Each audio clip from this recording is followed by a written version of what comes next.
RBI की मौद्रिक नीति समिति की लगातार 7वीं बैठक में रेपो रेट में कोई बदलाव नहीं किया गया है। एमपीसी ने इसे 5-1 बहुमत के आधार पर 6.5% पर ही बरकरार रखा है। आरबीआई ने शुक्रवार को चालू वित्त वर्ष के लिए मुद्रास्फीति का अनुमान 4.5% तक बरकरार रखा। ये पिछले वित्त वर्ष 2023-24 के 5.4% के अनुमान से कम है। आरबीआई के गवर्नर शक्तिकांत दास ने चालू वित्त वर्ष की पहली द्विमासिक मौद्रिक समीक्षा पेश करते हुए कहा कि इस वर्ष मानसून की स्थिति को सामान्य मानते हुए चालू वित्त वर्ष के लिए उपभोक्ता मूल्य सूचकांक आधारित मुद्रास्फीति के 4.5% रहने का अनुमान है।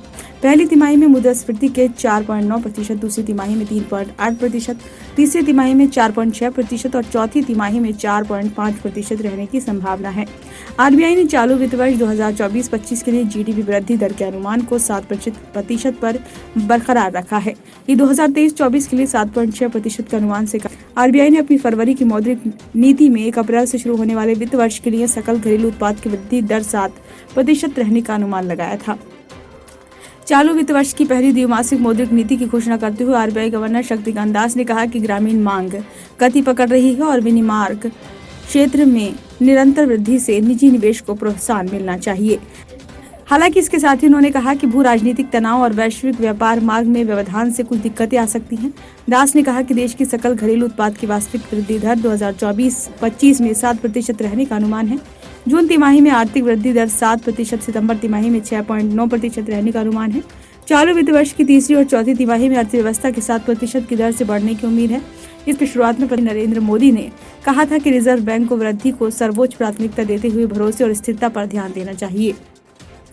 सीडीएम के माध्यम से नकदी जमा करने के लिए मुख्य रूप से डेबिट कार्ड का उपयोग किया जाता है। एटीएम में यूपीआई का उपयोग करके कार्ड रहित नकद निकासी से प्राप्त अनुभवों को देखते हुए अब यूपीआई का उपयोग करके सीडीएम में नकदी जमा करने की सुविधा भी प्रदान करने का प्रस्ताव है। यूपीआई ग्राहकों की सुविधा को और बढ़ाएगा और बैंकों में मुद्रा हैंडलिंग प्रक्रिया को और अधिक कुशल बनाएगा।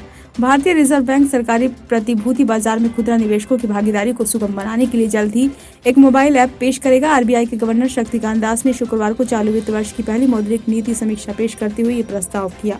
नवंबर 2021 में पेश की गई आरबीआई की रिटेल डायरेक्ट स्कीम व्यक्तिगत निवेशकों को केंद्रीय के साथ गिल्ट खाते बनाए रखने और सरकारी प्रतिभूतियों में निवेश करने की सुविधा प्रदान करती है। ये योजना निवेशकों को प्राथमिक नीलामी में प्रतिभूतियों को खरीदने के साथ साथ एनडीएसओएम मंच के जरिए प्रतिभूतियों को खरीदने बेचने में सक्षम बनाती है।